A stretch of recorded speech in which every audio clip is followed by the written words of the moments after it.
Hello and welcome into Birds Huddle, powered by PointsBet. I am Taryn Hatcher, and I am joined by what I hope is a very well-rested post-bye week Barrett Brooks. Yes. Now, it's interesting because the bye week, you know, we all get to relax a little bit unless the Phillies are heading to the World Series. It usually leaves kind of a little void in my heart, Barrett. It's just Sunday night comes and goes.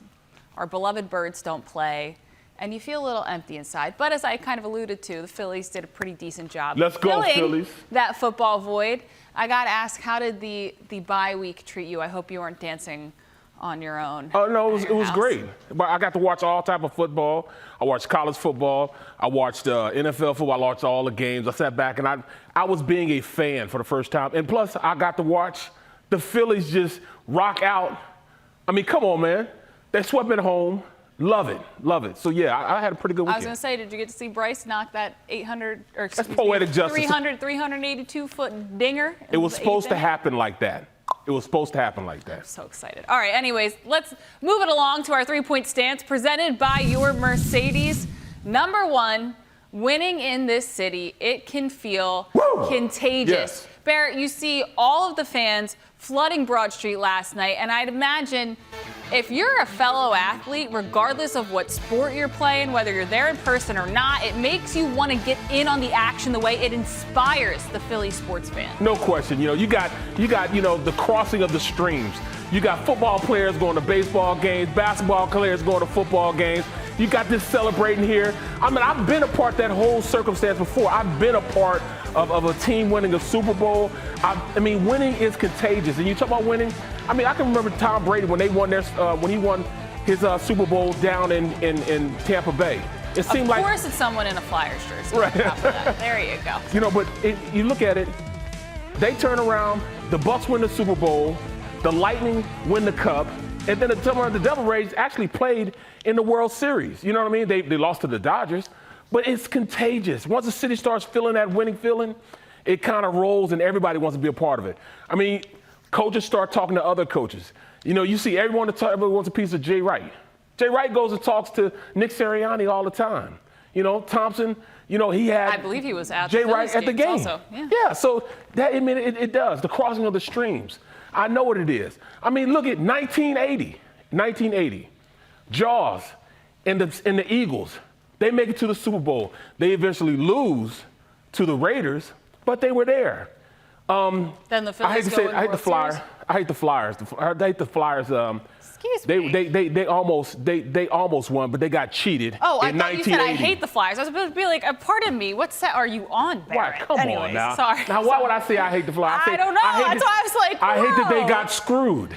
There you go. I hate that they got screwed by the refs. They should have won it in 1980. The Phillies won it all in 1980. So winning breeds that. You know, you want to win like that, and this Holy City takes up. I just need for my 76ers. Let's get on the bandwagon. Let's jump on. Let's ride on. Come on now. We need to get going. Let's go. They're still processing, and so we're going to process right along to your second stance.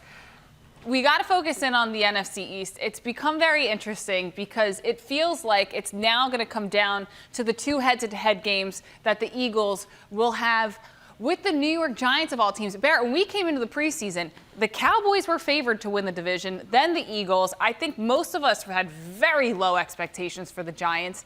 And now they might be the biggest threat to the Birds in the entire, NFC potentially, even certainly in the NFC East right now. Well, you know, I don't know what Dable is doing up there. He must put something in the water. But this Giants team is believing in their leader.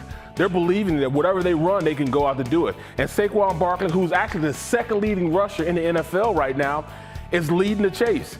I mean, Saquon Barkley at this point, he plays wildcat quarterback. I mean, he runs ball in between the tackles. He catches out of the backfield. He's doing everything for this team. And what Daniel Jones is doing is masterful because he's not blowing you up with a lot of numbers. What he is doing is being very, very consistent at the quarterback position. I mean, he doesn't make a lot of mistakes as far as interception. Now, he does have two, and he threw one last week. But still, though, they just playing at an all-time high as far as being consistent at the way they play, and also defensively, they are stepping up. I mean, Thibodeau he's stepping into his own as far as being one of the premier pass rushers in this league. The defense flies around. I was looking at guys like that I thought were just guys, but I mean when you look at Dexter Lawrence drafted in the first round from Clemson, stepping up. Leonard Williams, he's the other nose tackle. Those guys are playing at an all-time high. But also when you look at the fact that what's his name, Don Martindale. Don Martindale used to be with the Ravens, is playing, had these guys flying around and playing great. They're doing a great job of being consistent. They're flying to the ball. They're making things happen, playing aggressive football.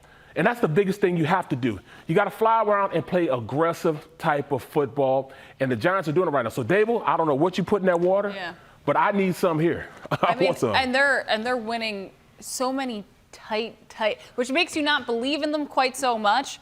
But at the end of the day, you got to win those games, and they are. Well, that's what I'm saying. I mean, they've got one loss. So, this is a team that really plays well together. The Eagles don't have their work cut out for them, but all things being said, the Eagles team is a better team than them. They play more consistent football than they do. They are a fundamentally better team than they do, and they got better stars. So I think the Eagles. Talent level, it seems like the Eagles. No question. Jump off the page. All right, and finally, your final stance, the Eagles defensive line.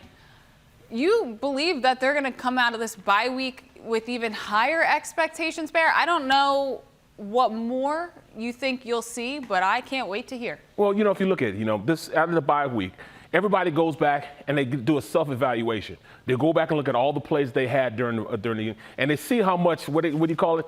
How much they left on the table. Well, they left some money on the table. This defensive line is better than what they displayed the first couple of weeks. They're a better team. So when you talk about guys that look at and self-evaluate, you're going to see more production out the Fletcher Cox, guys like that. You guys like Sweat, who's almost getting there, but they're going to have to play at a higher level. And I think that they will. Javon Hargraves, I see more consistency out of him. And also, I'm going to see these guys going out. I think they'll have more of more reps going to the younger guys also. Give those older guys a little more of a break. Fletcher Cox and Hargrave played 60% of the snaps. When you have players like, Milt Williams and those guys, you don't have to play that much. You got to rely on those younger guys making some hay. So Jordan Davis, you need more reps. They're going to give him more reps. Milt Williams, you're going to get more reps. And Marlon, I got to look at his name. What is it? Marlon Tuipulotu? Tuipulotu. I got it this time. Hey, he's got to play more reps. Those guys have been averaging like 30% of the reps. You get them up, right around half and half, 50% of the reps. Those guys won't be so tired. You'll get more production out of them. That's why I think these guys are going to take it to another level. I do love that when you talk about taking the bye week, going back to self-evaluate, though, you're looking back to like week 1 against the Lions. You're looking back to week 2. You're not looking at weeks 5 and 6, where by then, at least not as much, where by then you should be establishing where you're at and how you're playing. You're looking back to early mistakes as motivation. That is a very good sign.